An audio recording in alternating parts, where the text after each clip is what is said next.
Bollywood cafe आज explain कर रहा है एक पॉलिश मूवी। ये मूवी पॉलिश फिल्म फेस्टिवल की अवार्ड विनिंग मूवी है। इस मूवी में एक मदर और एक सन के रिलेशनशिप को बखूबी उजागर किया गया है। अपने मॉम की ऊटपटांग हरकतों की वजह से एक बच्चा किस तरह से उस माहौल में अपने आप को संभालने की कोशिश करता है, देखेंगे हम इस मूवी में। पोलैंड के एक गांव में एक मॉम और उसका बेटा पैट्रिक रहते हैं। इस गांव की पॉपुलेशन बहुत ही कम है, लेकिन ये एक टूरिस्ट स्पॉट है। पैट्रिक के फादर यहाँ से कहीं दूर जॉब करते हैं, इसलिए मॉम और सन को हमेशा यहाँ पे अकेला ही रहना पड़ता है। पैट्रिक शुरू से ही यहाँ पे रहा है, इसलिए वो हमेशा से अकेला महसूस करता है। पैट्रिक के लिए उसकी दुनिया सिर्फ और सिर्फ उसकी माँ ही है। वो अपनी मदर के साथ ही हमेशा खेलता है, वो अपनी मदर के साथ ही साइकिलिंग करता है, वो अपनी मदर के साथ ही हमेशा स्विमिंग करता है, लेक के पास जाता है, गेम खेलता है। उसका कोई और फ्रेंड है ही नहीं। उसकी सारी दुनिया उसकी मॉम ही है। वो अपनी मॉम के साथ अपनी गांव के पास चलने वाली ट्रेन के साथ रेस भी लगाता है और ये उनका डेली का रूटीन है। पैट्रिक की दुनिया जैसे उसकी मॉम ही है। पैट्रिक की सारी दुनिया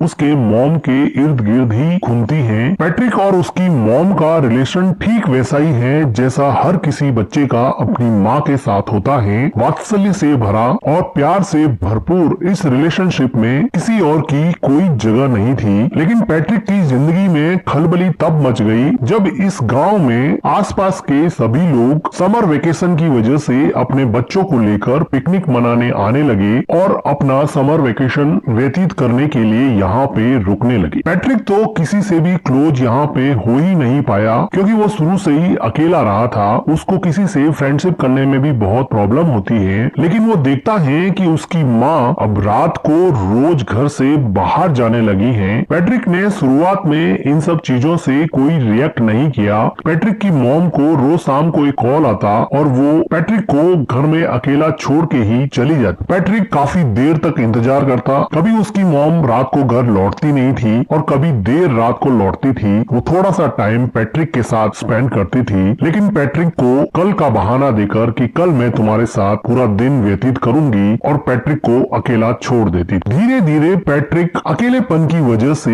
एंजाइटी और डिप्रेशन का शिकार होने लगा। वो अपने अकेलेपन से कोप अप नहीं कर पा रहा था, क्योंकि उसके कोई फ्रेंड भी नहीं थे। अगले दिन वो देखता है कि उसके पड़ोस में कोई नई लड़की आई है जो शायद अपना समर वेकेशन यहाँ बिताने के लिए पास में रहने लगी है। पैट्रिक उस लड़की से दोस्ती करने की कोशिश करता है, लेकिन टिपिकल टीनेजर की तरह वो लड़की उसको कोई रेस्पॉन्स नहीं देती है। अगले दिन पैट्रिक की मॉम जब फिर से घर के बाहर जाने लगती हैं, तो पैट्रिक को बहुत बुरा लगता है और वो अपनी मॉम के ड्रेस पर जूस से भरा ग्लास गिरा देता है, जिसकी वजह से उसकी मॉम उस पर बहुत चिल्लाती है और उसको डांटने लगती है। वो उसके मन की हालत नहीं समझ पा रही थी कि वो अंदर से कितना अकेला फील कर रहा है, लेकिन जैसे उसको कोई फर्क ही नहीं पड़ता, वो अपनी ड्रेस चेंज करके फिर से शाम को अपने बॉयफ्रेंड से मिलने के लिए निकल जाती है। पैट्रिक अपनी मॉम का पीछा करता है। वो देखता है कि कहाँ जाती है। कुछ देर जाने पर उसको पता चलता है कि वो हमेशा अपने एक बॉयफ्रेंड से मिलती है। पैट्रिक को अपनी मॉम के पीछे जाते समय एक हिरन का बच्चा दिखता है जो अकेला सड़क पर घूम रहा था। ये डायरेक्टर का मेटाफर है कि किस तरह से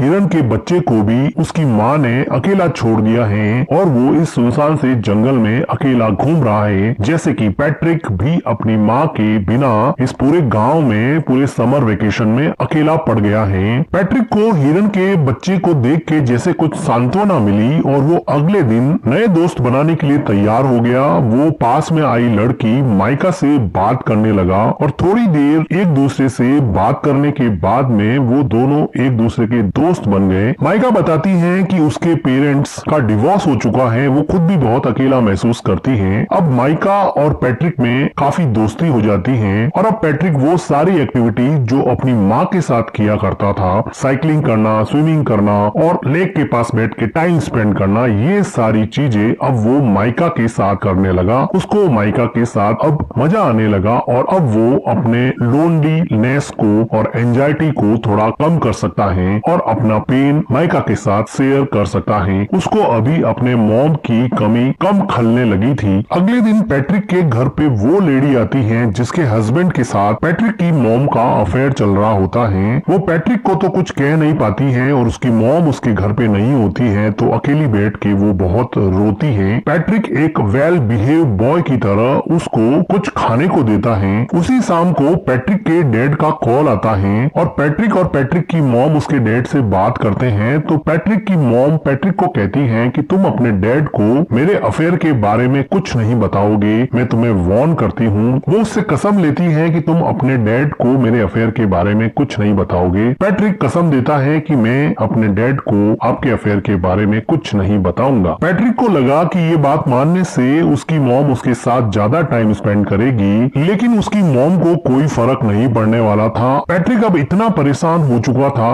कि वो मेन डोर की कीज भी छुपाने लगा। वो अपनी मॉम को जाने से रोकने लगा, लेकिन उसकी मॉम उसको मार के उससे लड़ झगड़ के भी अपने बॉयफ्रेंड से मिलने जाती थी। पैट्रिक चाहे अकेला बैठ के कितना भी परेशान हो, उसको जैसे कोई फर्क ही नहीं पड़ता। पैट्रिक के लिए अब एकमात्र सहारा उसकी नई नई दोस्त माइका थी, जिसके साथ वो काफी टाइम स्पेंड किया करता था और यहाँ के पिकनिक स्पॉट लेक में स्विम करता और वहाँ पर गेम खेलता। लेकिन उसकी ये खुशी ज्यादा दिन चलने वाली नहीं थी, क्योंकि माइका को यहाँ पर एक उनकी उम्र से काफी बड़ा लड़का परेशान कर रहा था। ऐसा लग रहा था कि माइका इस लड़के से बहुत डरती है। पैट्रिक इतना छोटा था कि इस गैंग से माइका को बचाने के लिए वो कुछ भी नहीं कर पाया, लेकिन उसको मन ही मन बहुत हर्ट हुआ, क्योंकि वो लड़का माइका को वार्न कर रहा था कि तुम इस लड़के से नहीं मिलोगी, तुम सिर्फ मेरे से ही मिलोगी। उसी रात को पैट्रिक अपनी मॉम का जब पीछा कर रहा था तो वो देखता है कि माइका और वो बड़ा लड़का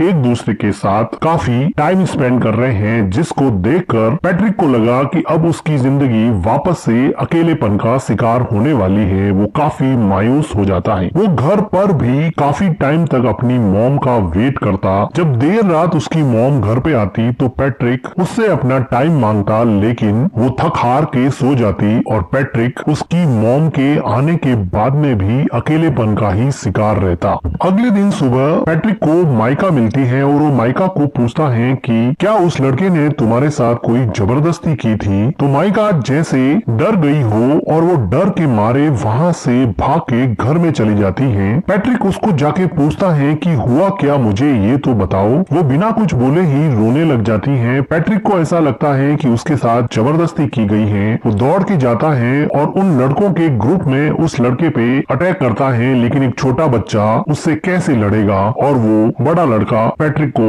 ओवर पावर कर देता है और पैट्रिक यहाँ पे कुछ नहीं कर पाता। थोड़ी देर बाद में माइका वापस पैट्रिक के पास आती है और उसको समझाने की कोशिश करती है कि हम दोनों अच्छे दोस्त बन सकते हैं, तुम इतना हर्ट क्यों हो गए हो। लेकिन पैट्रिक को डीप डाउन कहीं पे हर्ट हो गया था। वो वापस से माइका से बात ही नहीं करना चाहता था, क्योंकि वो ऑलरेडी अपनी मॉम से बहुत ज्यादा हर्ट था और जब माइका ने भी उसे हर्ट किया तो वो इमोशनली वायलेंट हो गया और वो अपने इमोशन को कंट्रोल नहीं कर पा रहा था। अपने गुस्से को, अपने फ्रस्ट्रेशन को माइका के ऊपर निकाल दिया और माइका को उल्टा सीधा बोला, जिसकी वजह से अब माइका को वापस हर्ट हुआ और अब माइका वहाँ से चली जाती है। पैट्रिक को बिल्कुल समझ में नहीं आ रहा था, क्योंकि वो छोटा सा बच्चा था, उसको समझ नहीं आ रहा था कि इन सब सिचुएशन से कैसे निकले। उसकी मॉम उसको बिल्कुल भी सपोर्ट नहीं करती थी, ना उसको गाइड करती थी। उसके आसपास कोई भी पेरेंटल गाइडेंस नहीं होने की वजह से वो अपनी ही दुनिया में जो उसको समझ में आता वो करता जाता और उसके अंदर अनस्पोकन इमोशंस का एक ऐसा गुब्बार बना, जिसकी वजह से वो बुरी तरह से फ्रस्ट्रेट हो गया।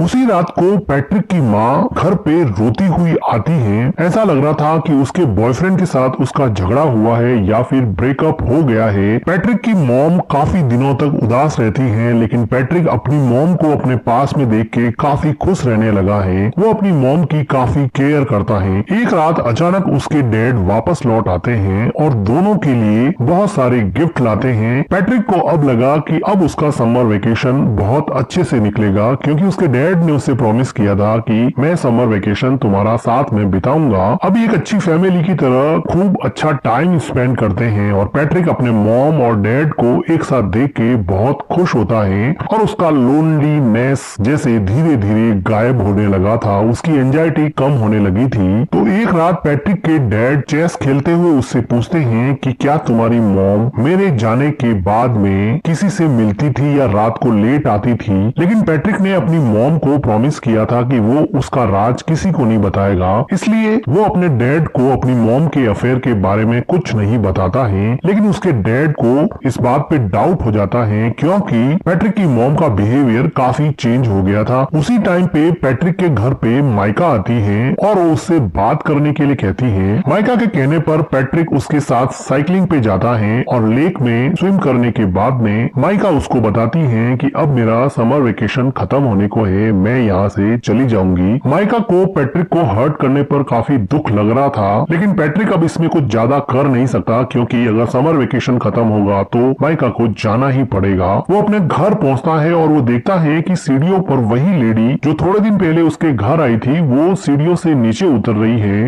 वो अंदर जाके देख रहा है कि उसके डैड बाथरूम में बैठे बैठे रो रहे हैं। उसको समझ में आ जाता है कि उस लेडी ने उसकी मॉम के अफेयर के बारे में उसके डैड को बता दिया है, क्योंकि उस लेडी के हस्बैंड के साथ ही उसकी मॉम का अफेयर चल रहा था। तो इस बात से दुखी होके उसके डैड ने अब ये डिसाइड किया है कि अब वो यहाँ नहीं रहेंगे और वापस जॉब करने चले जाएंगे और शायद कभी वापस नहीं आएंगे। पैट्रिक की मॉम पैट्रिक के डैड को समझाने की कोशिश करती है, लेकिन जब आप रिश्तों की बुनियाद विश्वास को ही हिला देते हैं, ट्रस्ट को ही खत्म कर देते हैं, तो किसी भी इंसान को रोकना लगभग नामुमकिन सा हो जाता है। पैट्रिक के डैड अब यहाँ से चले जाते हैं। समर वेकेशन खत्म हो जाता है। अब पैट्रिक को स्कूल जाना होता है। पैट्रिक की मॉम पैट्रिक को तैयार करके स्कूल छोड़ने जाती है। वो दोनों सड़क पर चल रहे हैं, दोनों एक दूसरे से बात भी नहीं कर रहे। पैट्रिक को अपनी मॉम पे बहुत गुस्सा है क्योंकि उसकी मॉम की वजह से उसके डैड उसको छोड़ के चले गए। उसके सेल्फिश बिहेवियर की वजह से वो किसी से घुल मिल नहीं पाया। वो मेंटली इतना ब्लॉक हो गया कि दूसरे बच्चों से बात भी नहीं कर पाता था और ना ही उसको अपनी मॉम का प्यार मिलता। अब वो रेलवे ट्रैक को क्रॉस करने वाले हैं। उसकी मॉम आगे जा रही है, बच्चा पीछे छूट जाता है, जो कि डायरेक्टर का मेटाफर है कि आप अपनी जिंदगी में आगे बढ़ रहे हो और बच्चों को आपने पीछे छोड़ दिया है। और इन दोनों के बीच में न जाने कौन सा इमोशनल आउटब्रस्ट रूपी ट्रेन आके आपके सपनों को, आपके अपनों को कब कुचल दे पता नहीं चलेगा। उसकी मॉम पीछे मुड़ के देखती है कि पैट्रिक पीछे रह गया। वो ट्रेन को देख के डर जाती है, रोने लगती है कि उसके बच्चे का क्या होगा। अचानक से ये मोमेंट उसको रियलाइज कराता है कि उसकी जिंदगी में कौन इम्पोर्टेंट है, उसकी जिंदगी का अहम हिस्सा कौन है। वो आदमी जिसको वो रोज मिलने जाती है, या फिर वो हस्बैंड और उसका बेटा जो हमेशा उसके साथ थे, साथ खड़े थे। वो खूब रोती है। उसको रियलाइज होता है कि शायद उसकी जिंदगी का ट्रैक अब उसे चेंज करना पड़ेगा और इसी के साथ ये मूवी एंड हो जाती है। मूवी का एक्सप्लेनेशन अगर आपको अच्छा लगा हो तो वीडियो को लाइक कीजिए, हमारे चैनल को सब्सक्राइब कीजिए and thank you for watching.